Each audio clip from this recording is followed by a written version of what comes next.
He was on his way to buy some bread but ended up at a police station. 16-year-old Mohammed SATEL, a Palestinian Israeli, still doesn't know why.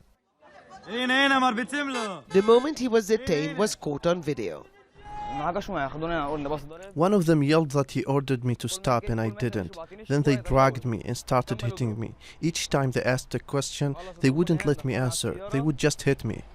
Mohammed was freed a few hours later. His is just one story of many young Palestinians living in Israel being detained, often randomly, in what is called Operation Law and Order. But for the Palestinians, it's more an operation of intimidation. Just a few days ago, police paraded here in Jaffa giving traffic tickets to Palestinians mostly. The port city on the suburbs of Tel Aviv has been on edge ever since protests in support of Palestinians in Sheikh Jarrah and occupied East Jerusalem took place. And in many ways, Palestinians here share the same plight, with many families also facing forced expulsion. Ahmed was sitting at home when a group of people walked in with restructuring plans and cameras. Her home was sold by the state to a nearby religious school while she still lives there. They tell me to get out. They want to kick us out. So my two sons were detained because they are defending our home. That's a crime. Her sons are now under house arrest.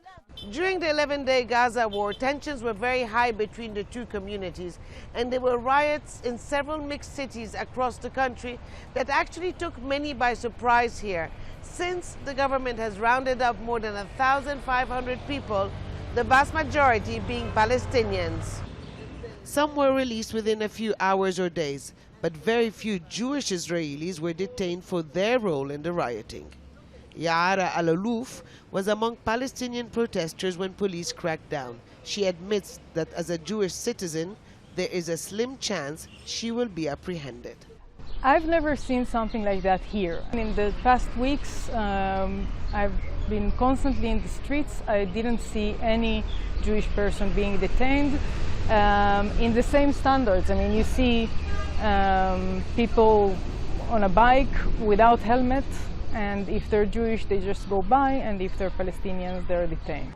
For Abed SHIHADEH, there is a concerted effort aimed at Palestinians wherever they are. It's a system that is working against it. It's not apolitical. It's not Netanyahu. It's Netanyahu and its guns and it's Barak and it's the court system. It's a synchronized system that is working against it. As Israel continues its wave of arrests in the name of public order, peace between the two communities in places like Jaffa will remain precarious. Hoda Abdel, Hamid, Al Jazeera, Jaffa.